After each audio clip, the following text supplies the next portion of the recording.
December 25th, 1991. The hammer and sickle flag is lowered over the Kremlin for the final time. The Soviet Union, one of history's most powerful empires, ceases to exist. Or does it? What if Mikhail Gorbachev's gamble had paid off? What if the August coup had been crushed decisively? What if the Soviet Union never collapsed? Welcome to an alternate timeline where the red flag still flies over 1/6 of the world's landmass.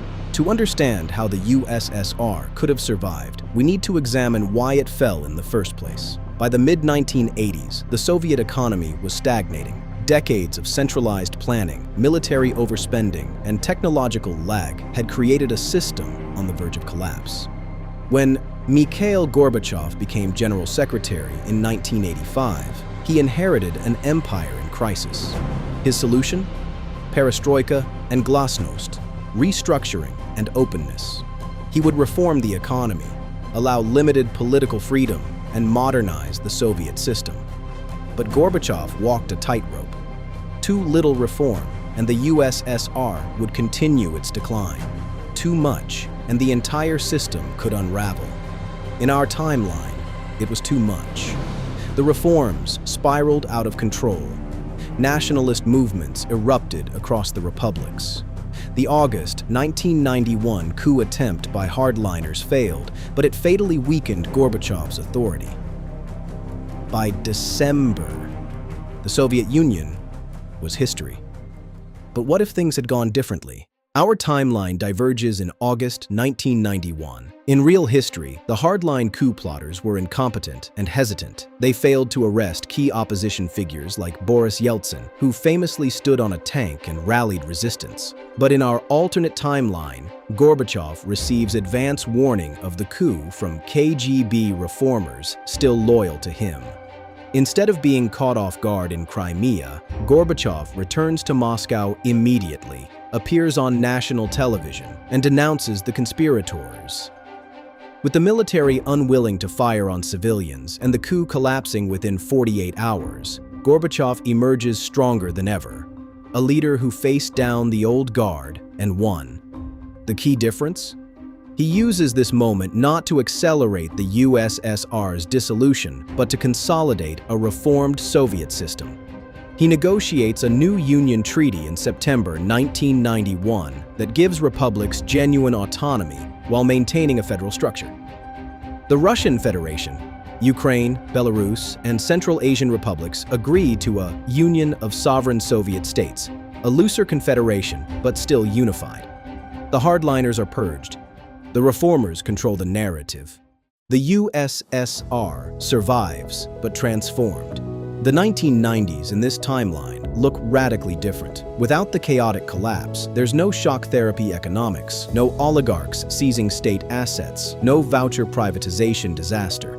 Instead, Gorbachev implements gradual market reforms, similar to China's model, maintaining Communist Party control while opening special economic zones. The geopolitical implications are enormous. Boris Yeltsin never becomes president of an independent Russia. He's sidelined as a failed coup sympathizer. The Warsaw Pact undergoes reform rather than dissolution. East Germany, it remains separate, though with liberalized travel and trade with West Germany. The Berlin Wall becomes more of the administrative border than a death trap. NATO's expansion grinds to a halt. Without a power vacuum in Eastern Europe, Poland, Hungary, and the Czech Republic remain in a reformed, looser Warsaw Pact structure. The Baltic states gain autonomy, but don't achieve full independence. The Chechen Wars never happened because Chechnya remains firmly within the Soviet system. But perhaps most significantly, the oligarch class never emerges. Russian state assets aren't looted. Oil and gas remain under central control.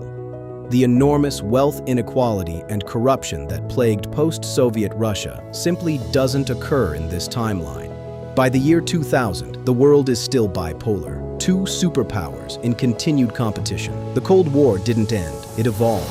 The Soviet Union has modernized, computerized, and partially marketized, but it remains socialist and rivals American power. Let's talk technology. In our timeline, Silicon Valley dominated the internet revolution. But in this alternate world, the USSR invests heavily in computing and telecommunications as matters of national survival. A Soviet tech sector emerges, state-sponsored but innovative.